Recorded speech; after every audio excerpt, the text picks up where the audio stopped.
Apologies. So I start again. I hope the network will be clearer. Kindly alert me if it is not, then I see what to do. I am hoping this one will be more stable and clearer. But I'm using the phone network, so I issue a disclaimer. Should somebody try to call, unfortunately, it will interfere with the connectivity. So I was saying, today we'll be looking at the employee resourcing paper that was done in 10th December 2020. The papers for employee resourcing are normally 3 hours with sections A and section B. Section A normally will be a compulsory case study question with 40 marks. And then section B is has 60 marks. The instructions for section B normally will read, answer any 3 questions from this section. So I normally advise that it is my preference that you attempt the exam, start with section B. Go section B, you're looking for 60 marks, and you will be looking for a varied set of questions from different topics, different areas, looking for 60 marks.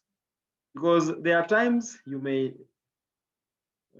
look at a case and it becomes a bit complex and it may eat up a lot of your time. That by the time you realize, you will have spent 2 hours looking for 40 marks, and then you remain with only 1 hour to get 60 marks. That would be placing yourself at a disadvantage. So I want us to look at this paper that was done in December 2020, on 10th December. So I would expect that we read the case and the questions, try to internalize and attempt to get answers that would answer the questions posed at the end of the case. So who is able to see my screen? Who will read it for me? Absolute Resolutions Limited. Mwalimu, I can read. Yes, go on. Absolute Resolution Limited was established 15 years ago and is rated amongst the leading consultancy firms in Kenya. Headquartered in Mombasa, the company offers a wide range of business consultancy services and has presence in 7 countries across the African continent. Its outstanding track record has made it one of the most sought-after consultancy firms. The company was established by Paula Mogendi in partnership with her 2 like-minded friends. The founder's wealth of experience in strategic resourcing and transformational leadership style have been instrumental to its success. The management's philosophy is anchored on the belief that integration of business and resourcing strategies is a critical enabler of superior performance and success. The organization therefore underscores the importance of talent acquisition and capability development as a prerequisite to achieving sustainable competitive advantage. The management has put in place deliberate measures to institutionalize a talent management framework that outlines the competencies and behavioral traits required for current and future roles in the organization. The framework has been instrumental in enhancing employees' talent sourcing and positioning within the company. It also acts as a reference point to the company's talent management team as it strives to manifest the higher right mantra as a core variable. The management leverages on creative online and offline talent sourcing strategies and has been keen to recruit employees whose attitudes are aligned in the company's cultural values. Hence, newly recruited employees are taken through a mandatory onboarding program. The company recognizes the importance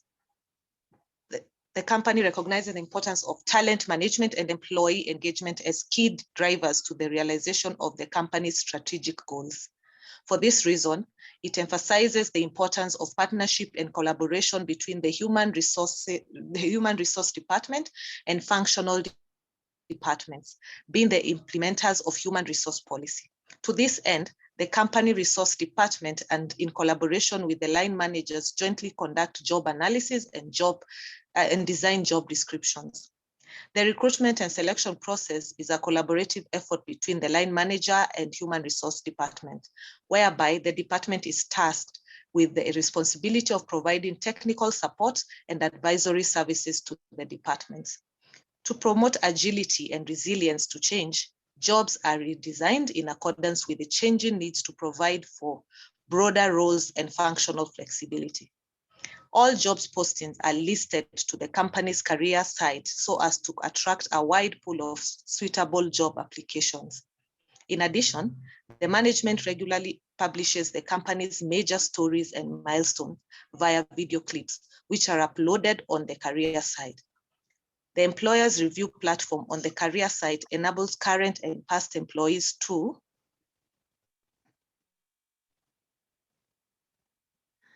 describe their work experiences at ARL. Through labor supply forecasting, the company has not only successfully attracted highly talented applicants, but also enhanced their skill and behavior. The company supports employees' career development through a variety of learning intervention and blend the on-the-job and off-the-job learning techniques. Employees are required to file their career plans and interests with the Human Resource Department from time to time for purpose of monitoring their career progression in alignment with the needs of the organization. To meet the threshold, the Human Resource Department undertakes quarterly talent reviews across all the functional areas in the organization. It has also put in place management development policy that requires employees who aspire to hold managerial positions to formulate their individual development plans. The management uses data obtained from such plans to identify employees' development needs and prioritize acquisition of skills and competencies they require to achieve their career goals. The company's robust human resource planning and succession management policy has enabled it to prepare employees for higher level responsibility.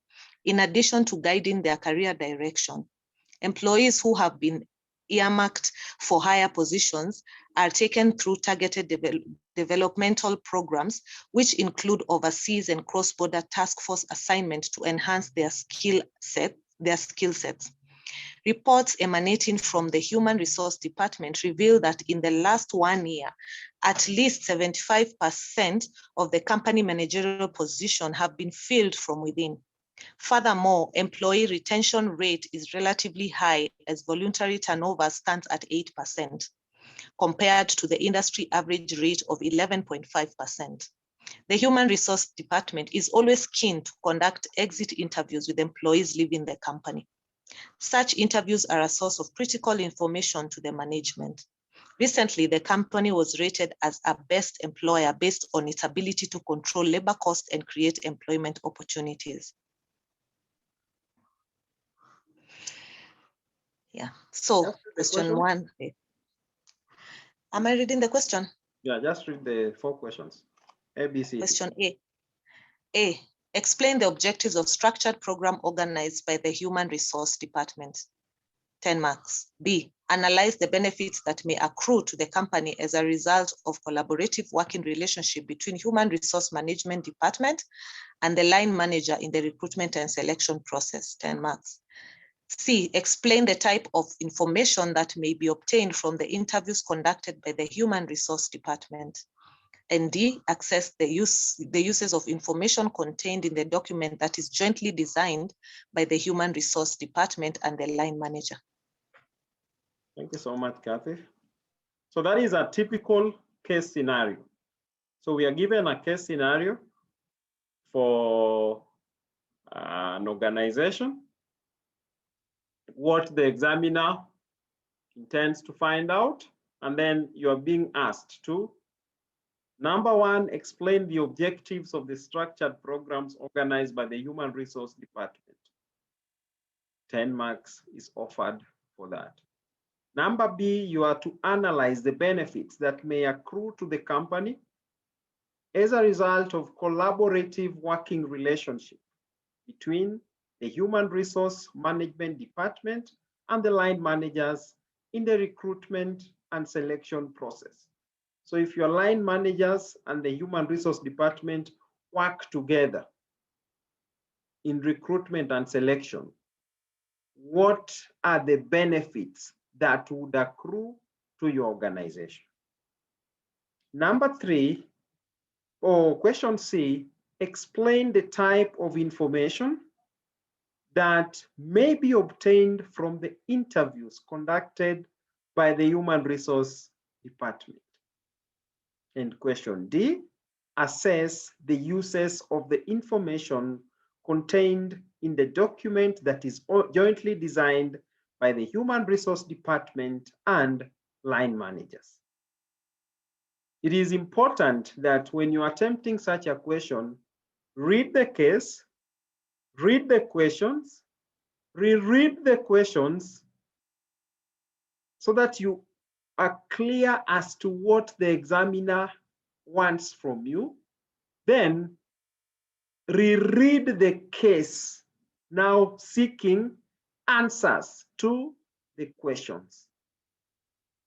So question 1, we are to explain the objectives of the structured programs organized by the Human Resource Department. So we go back to our case. ABC has been in operation. It has an outstanding record as a consultancy firm and was established by like-minded individuals who are keen on strategic resourcing and transformational leadership. That is the objectives of the founders, the vision that they had, that for them to succeed, strategic leadership and strategic resourcing and transformational leadership is key.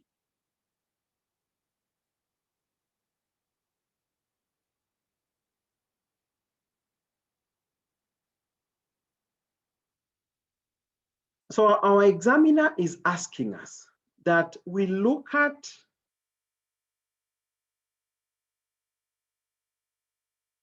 the structured program that the company has come up with and then try to explain the objectives, the structured program in terms of the HR. So I want proposed solutions to that question. Paragraph 2, 3 would be important. I want proposed solutions so that we move on to the next question. 34 of us, so we should not take 10 minutes.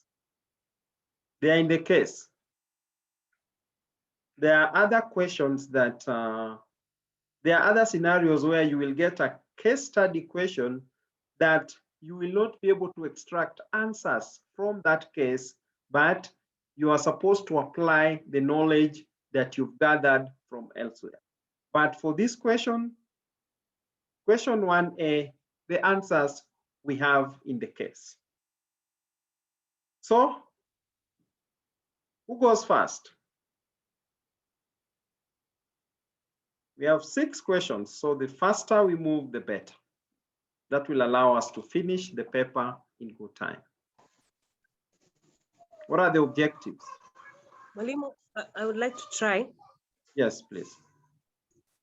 In paragraph 2, there's a part where it talks about the management has put in place deliberate measures to institutionalize a talent management framework that outlines the competencies required for current and future roles in the organization. I think it looks at what the organization currently has and the future. What do they desire for the future? Yes. Mwalimu, I would also like to try in paragraph 2 towards the end. Yes. It says that the company has a mandatory onboarding program, and this has the benefit of aligning the recruited employees to the company cultural values. So that when you recruit, the people you bring in, you are able to ensure you integrate them fully to the organization. Something else?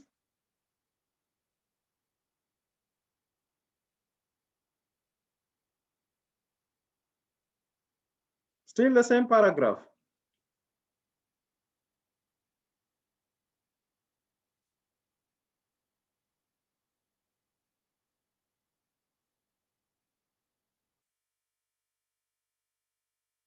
The objectives of the structured program that is rolled out by the company.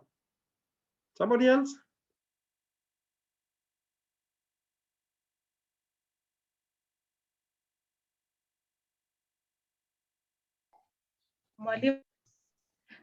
Paragraph 2, the first sentence. The organization therefore underscores the importance of talent acquisition and capability development as a prerequisite to achieving sustainable competitive advantage.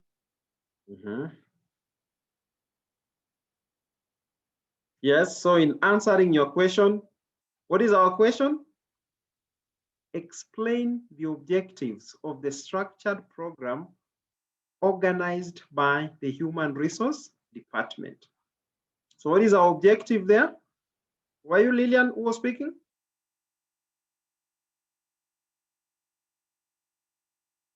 Was it Lillian? Yes, Mwalimu. Yes, now what is your objective? Objective is talent acquisition and development of existing talent. Talent acquisition and for development. New talent. And what? Development, and development of your new existing. So as to achieve that competitive advantage. Any other objective? Another one could be the same paragraph, enhancing employee talent resourcing and positioning within the company. Say that again. Enhancing, it's line 5 on the same paragraph. Right. Enhancing employees' talent resourcing and positioning within the company. So that you want to hire right. Yes. And not just hiring the right persons, but placing them where they actually fit, where they suit, based on their qualifications, competence, experience, etc. So you want to hire right, and from hiring right, you also place them right, where they suit, so that there's a perfect match. Anything else that may come to mind?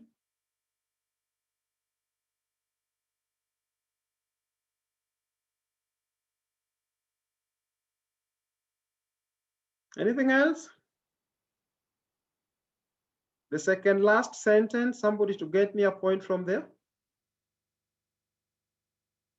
In paragraph 2, second last sentence.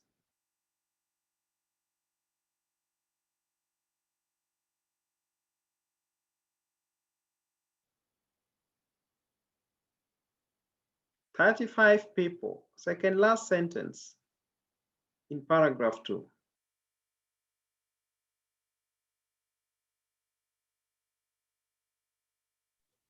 The second last line, it would be one of the objectives is to recruit employees whose attitude is aligned with the company's cultural values.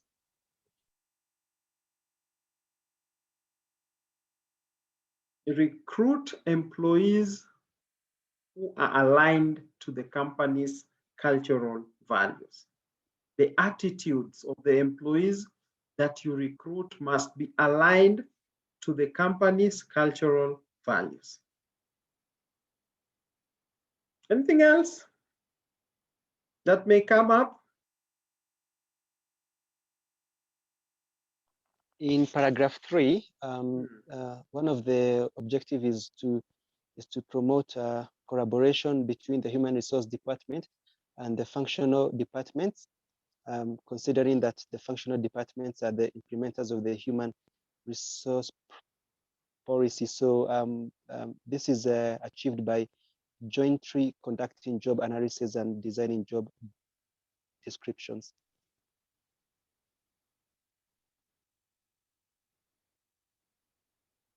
So basically, the structured programs that we are rolling out will promote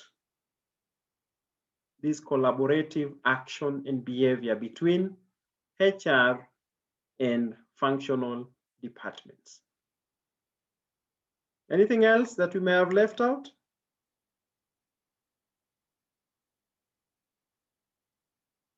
The objectives of these structured HR programs that are rolled out by the company. Anything else? Mwalimu, probably we can look at the fourth paragraph on promoting agility and resilience to change. So the programs are flexible enough to be able to accommodate any changes within the organization and without. So that could be an objective. Agility and resilience to change. So if you having worked together to design the job descriptions through a job analysis program, they have the right job descriptions that help them get hire right. So when you hire right, the people that you bring in, notwithstanding the changes in the business environment, they are agile enough to fit and fit in with the changes in the business environment that we encounter in our day-to-day engagements as a business. Anything else that is left out?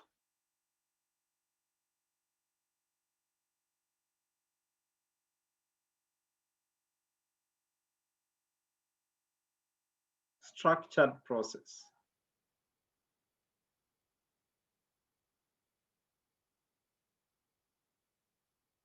Can we also say that the organization is keen on employer branding?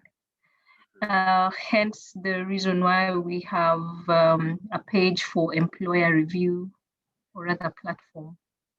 Employer branding, through the measures we put in place, then the organization will promote the employer brand, because they want employees to help in enhancement of the brand of the company out there. All job postings are listed. That is the second last paragraph on the last paragraph on page 1. All the job postings are listed in the company's career sites so as to attract a wide pool of suitable job applicants. So that structured program will ensure all job placements are posted right, so the company is able to attract a large pool of suitable applicants from where to select the best during their recruitment undertakings. Question 1A. Question 1B.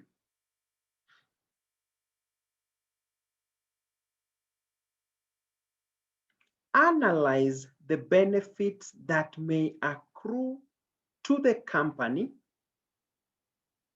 as a result of collaborative working relationship between the human resource department and line managers in recruitment and selection process.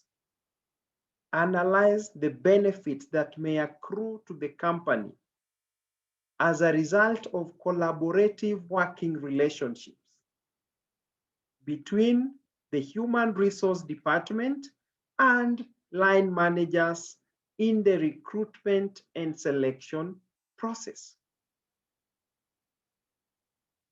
So we have been told they work together, they conduct a job analysis, they design job descriptions, and collect collaboratively. They are able to move together in terms of the recruitment and selection process.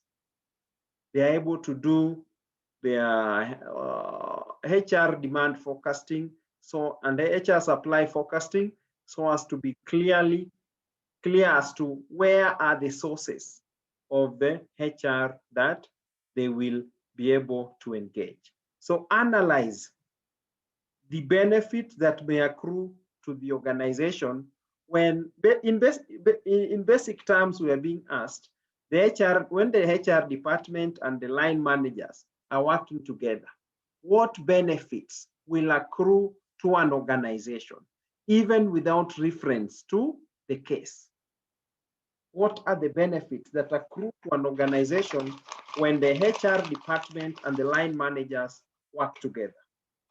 Somebody?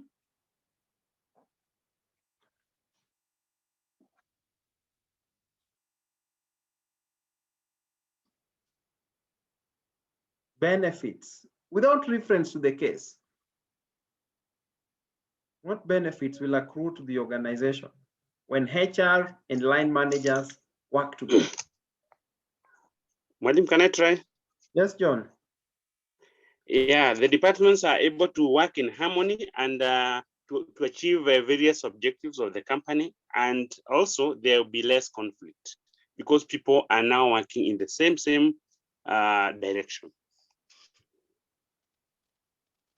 So they are able to work together because they are working towards same direction, same objective, harmonious working relationship. Two, so as not to mix up, you've talked about conflict. When you work together, you're able to eliminate unnecessary conflicts between the HR and the line managers, with these people feeling like HR is overbearing or is domineering or is introducing things that are not workable. That is eliminated. Any other benefit that accrues when the HR and line managers work together? I think it also improves performance of the organization. Improves performance. The performance, yes. Would you like to expound a bit? Because the HR and the line managers are able to understand each other. So it brings about, you're able to, the HR will understand what the line manager wants, and the line manager understands what the HR wants, which will bring about improved performance and lead to motivated staff. So there's clarity as to the expectations of either party. The HR manager or the HR team is able to clarify to the line managers what we expect. When we say set targets, what are we talking about? When we say we want you to drive, motivate your staff so that they work, what avenues can I use to motivate staff? Some people who don't understand HR will say, oh, motivating staff, if the salary is not a lot, will not be able to motivate staff. So salaries can help us.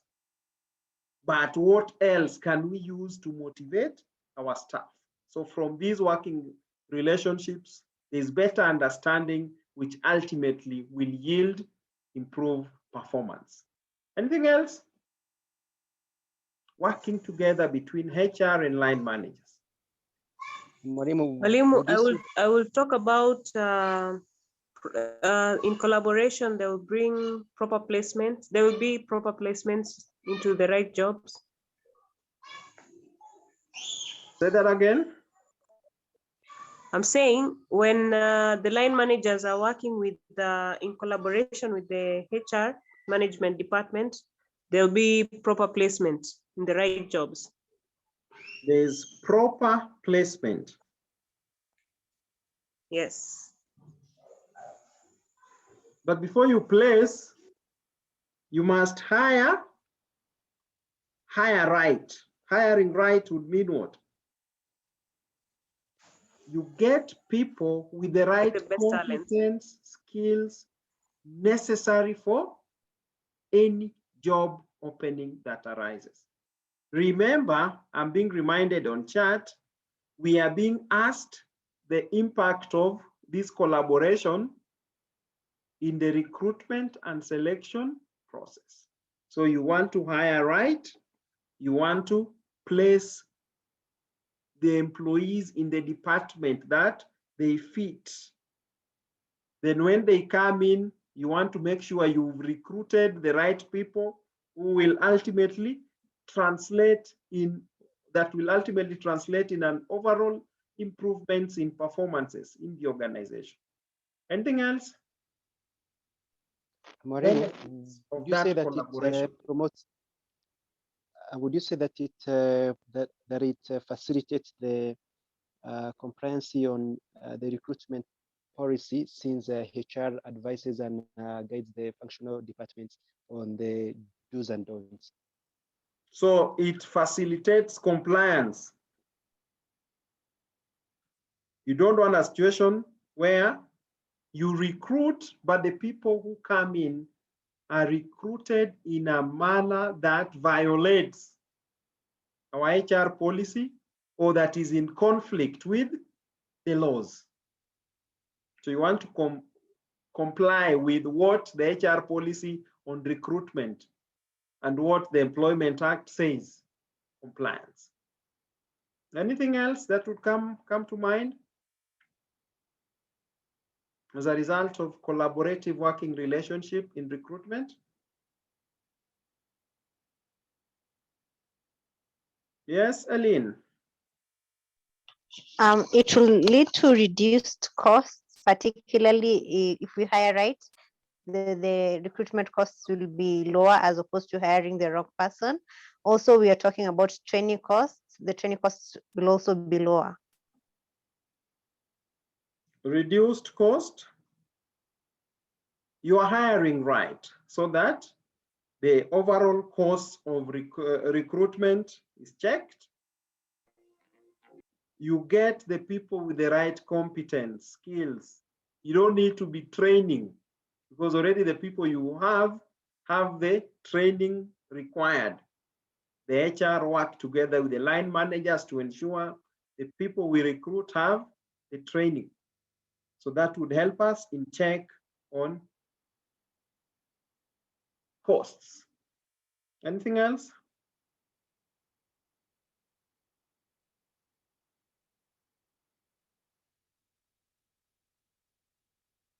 So some of the approach, you want to make sure you are recruiting without primary focus on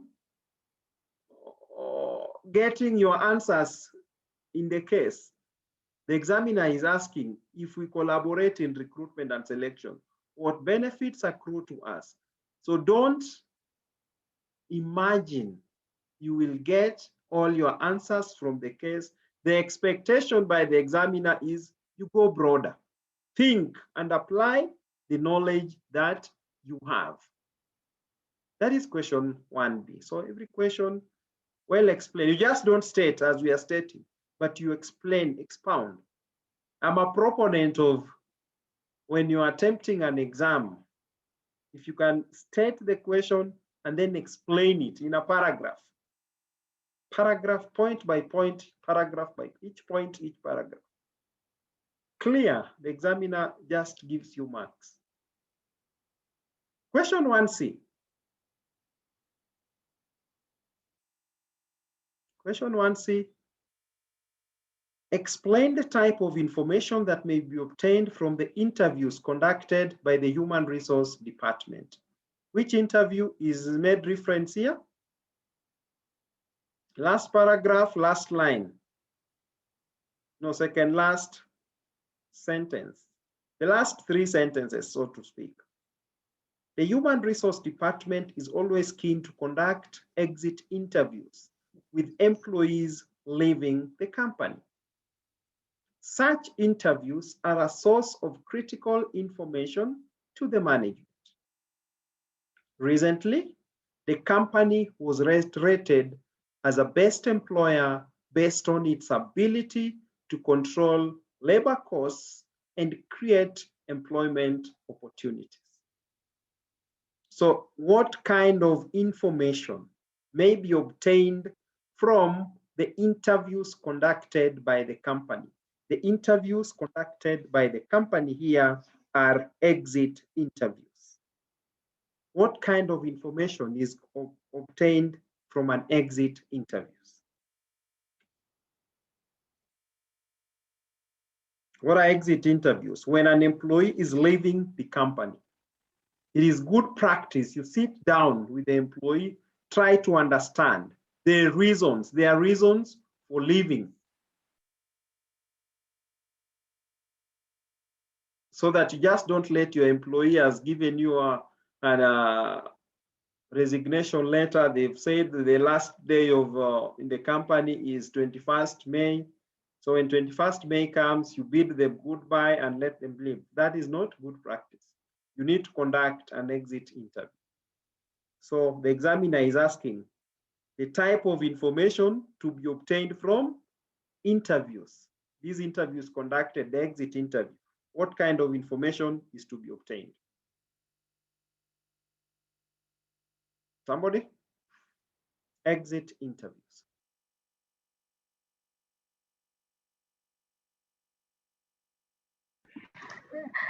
Mwalimu, I think I'd start with the obvious one, which is the reason for the exit. Why is the employee leaving?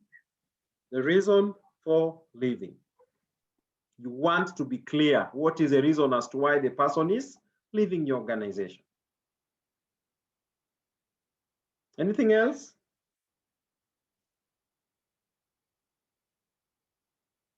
Anything else you would want to find out during the exit interview? I think also what the employee would want improved in the organization. You want to be able to get feedback from the employee regarding what they feel can be improved, what we can do better in the organization.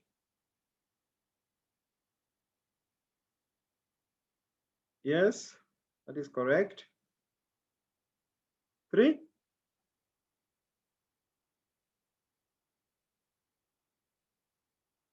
What kind of information do you want to obtain during the exit interview?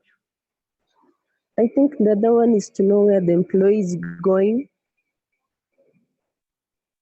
To know? That is to know where the employee is going. That is maybe if the employee is going to join another organization or just start up a business. To know where the employee is going. Are employees normally forthright with that information? No. No, they don't give you the right information. Why not?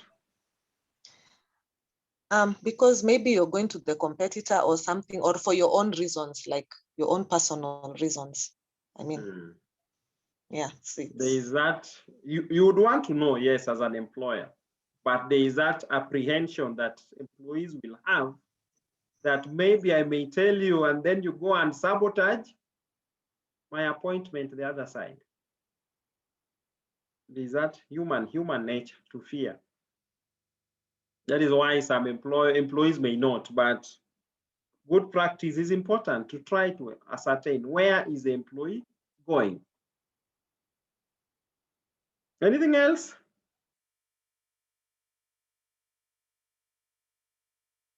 You'd also want to find out what are the employees' feelings about their managers and supervisors. You'd want to find out what the employee feels about the organization, the salaries, benefits, work environment, so as to know, is that the primary reason as to why they are exiting or not? Because if that is a primary reason why your employee is exiting, and maybe you've had several employees leave on similar grounds, then it might be important to ask, is there anything that we can do differently to improve the situation within our company? The reason why you must also know why they feel, what they feel about managers, because studies indicate that a significant percentage of employees normally do not just leave the organization, but they leave their managers and supervisors, are the ones that drive them to exit. So you want to understand, is that the position? And if not, what we can do to remedy the same. You can also want to find out what the employees feel about the organization in terms of the support they get, the training and the opportunities that the organization accords or not, so as to help in improving. Nowhere in the case that is application of knowledge that is expected as a HR practitioner you possess. Question 1D. Question 1D. What is question 1D?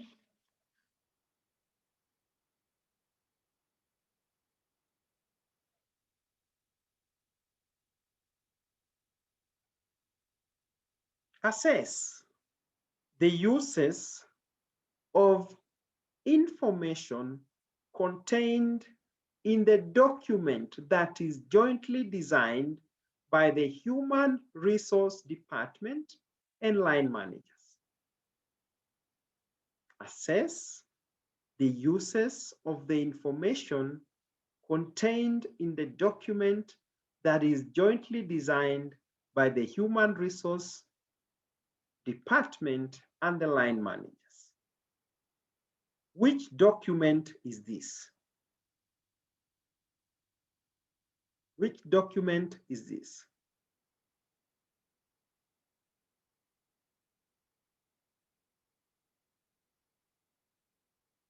To this end, the Human Resource Department, and in collaboration with line managers, jointly conducted a job analysis and designed the job description.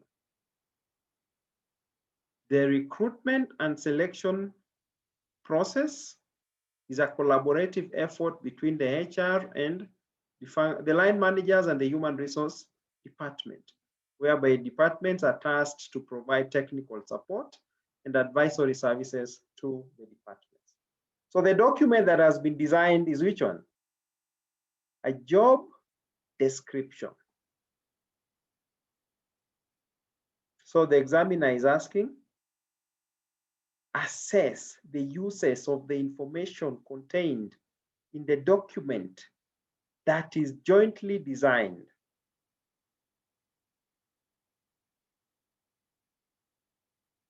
Somebody?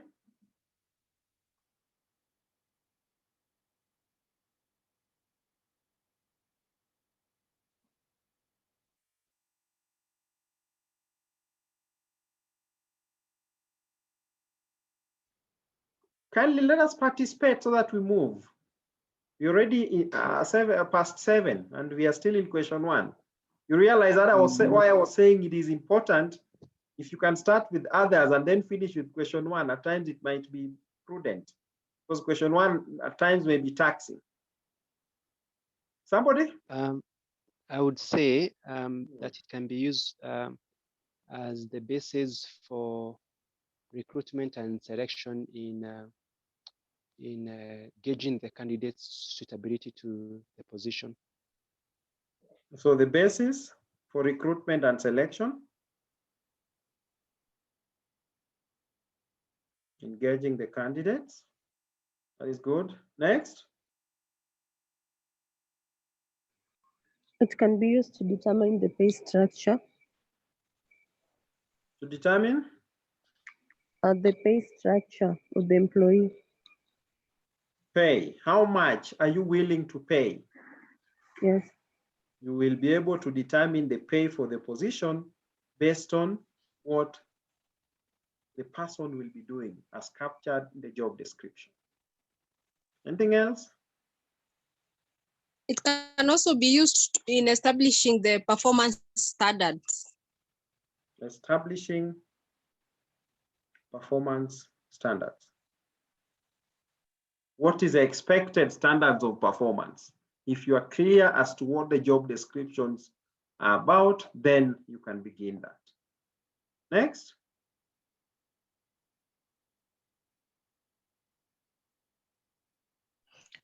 It can also be used to state the relationship between other jobs, like jobs that are interlinked. The relationship? Between jobs that are interlinked in an organization, between like vertical and horizontal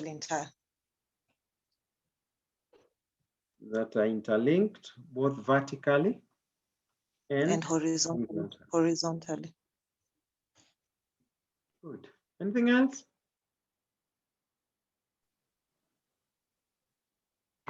I can also say that it can be used for training needs analysis, especially after the performance standards have been established, and in this case, looking at existing employees. Training needs analysis, so that we are clear as to the kind of training that is required, because you know what the job entails as captured in the job description. Then you can begin to structure a training program to equip these persons with the skills to be able to deliver, to perform the job duties and responsibilities. Anything else? Uses of job description? It can also, sorry. You can go. It can be used during the performance appraisal. Performance? Appraisal. Appraisal. Yes. During appraisal, what are you appraising? The actual performances against the objectives and targets set at the beginning of the process. The objectives and targets were set using information that is in the job description. So when we'll be appraising your performance, before we qualify and say these are poor performer, good performer, an outstanding performer, we basically will be qualifying how you are performing vis-a-vis the objectives and targets that were derived from your job description. Any other areas into which the job description can be put?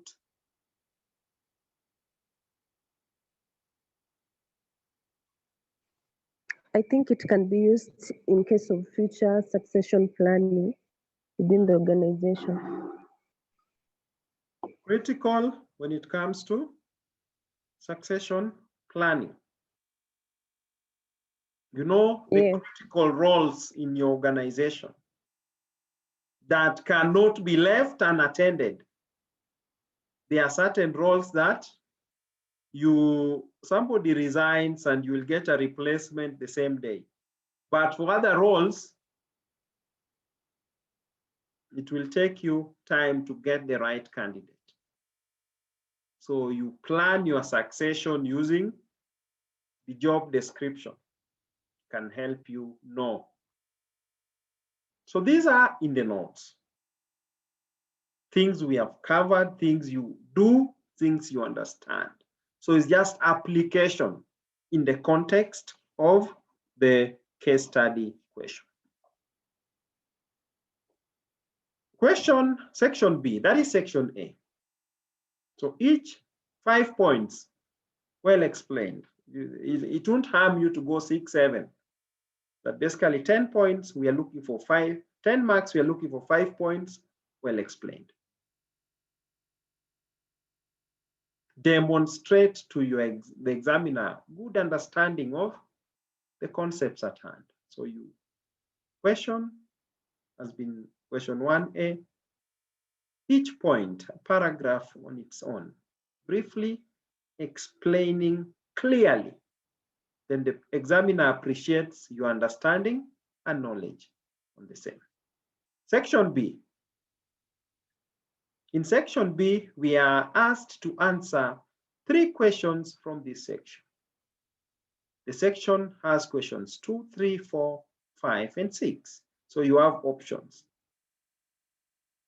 It is important you read all the questions, read through all the questions, and select the questions that you can best attempt. All the questions you can attempt, but you want the question that you will yield you the most marks. Not a question that you have 1 or 2 points and then you're stuck. So what kind of question will yield you the most marks is what you want to select. 2A. Abex Company Limited has been experiencing increased labor turnover in the recent past. Examine the interventions that may be put in place to minimize the turnover. Abex Company Limited has been experiencing increased labor turnover. Examine the interventions that may be put in place to minimize the turnover. What can you do to minimize labor turnover? 10 marks.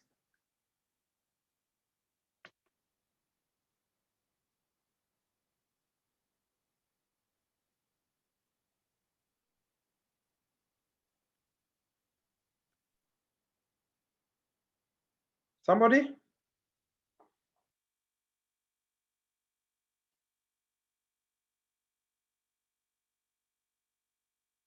Labor turnover.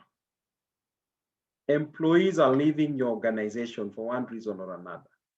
So you're being asked, you're being told the company has been experiencing increased labor turnover. So what strategies do you want to put in place to minimize this labor turnover?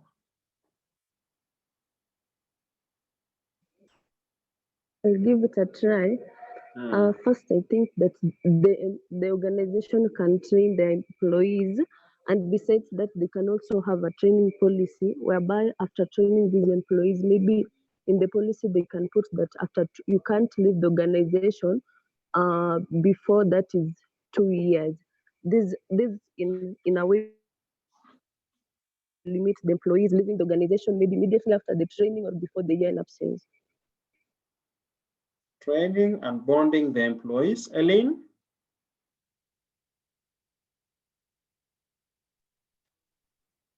You can keep your compensation and can you hear me? Can you hear me? Yes, yes. I'm saying you can keep the compensation and benefits current and up to industry standards. Attractive compensation and benefits. Anything else?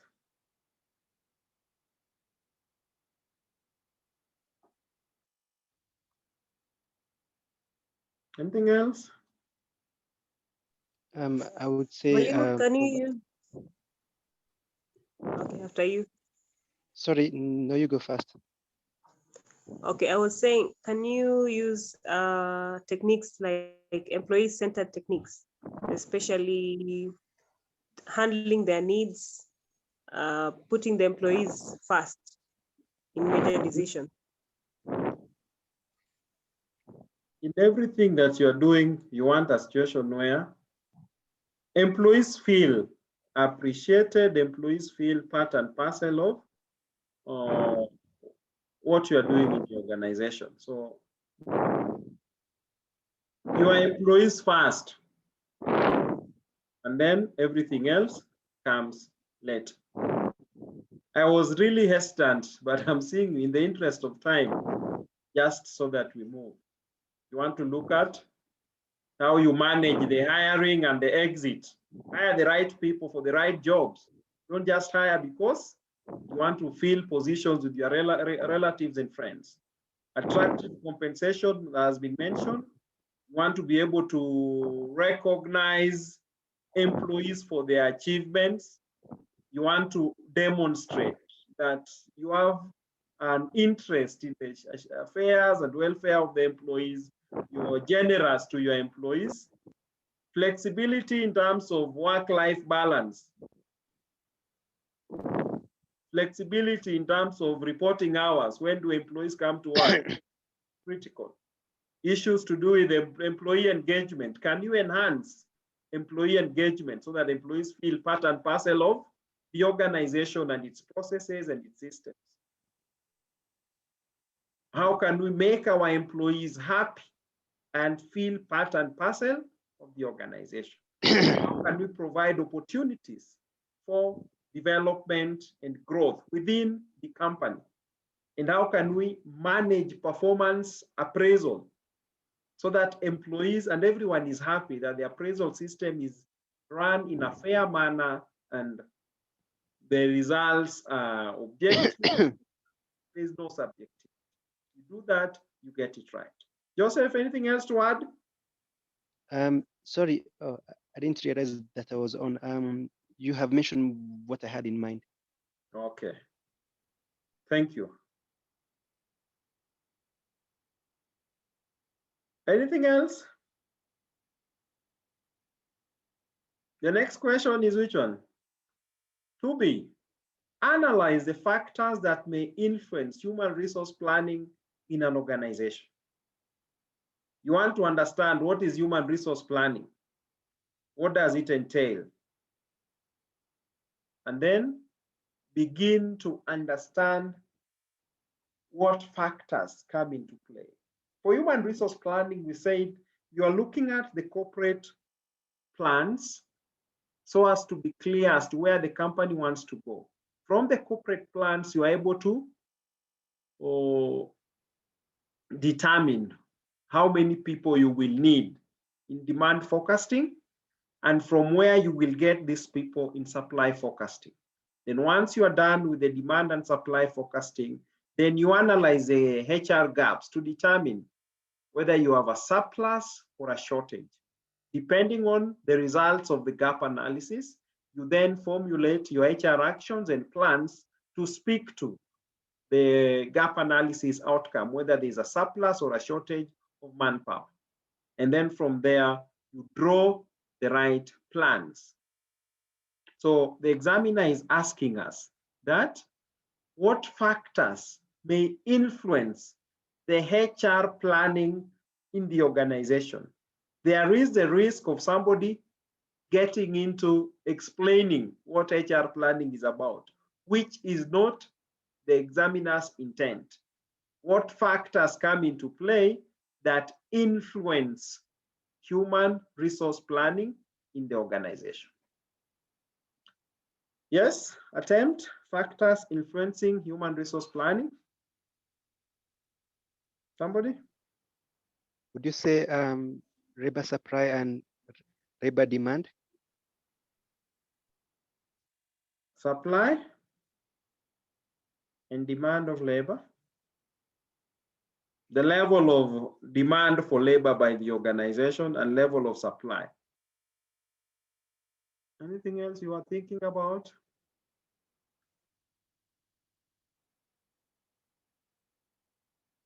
Yes, Aline?